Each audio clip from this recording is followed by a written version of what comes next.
আমি অনেকবার বলেছি, আরেকবার বলছি আপনাকে, age is just a numerical number.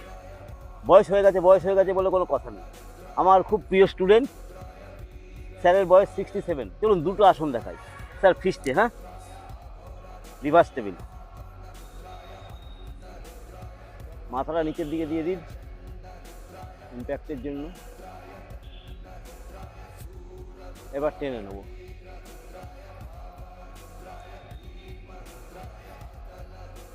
আর একবার।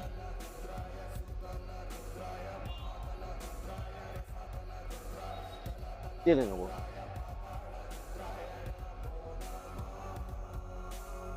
এখান থেকে আস্তে করে আপনি মাথাটাকে ল্যান্ড করুন ম্যাটে। ক্রাউন অফ দ্য হেড আপনার ম্যাটে থাকবে। আস্তে আস্তে আস্তে আপনি হাত দুটোকে উপরে তুলে দিন।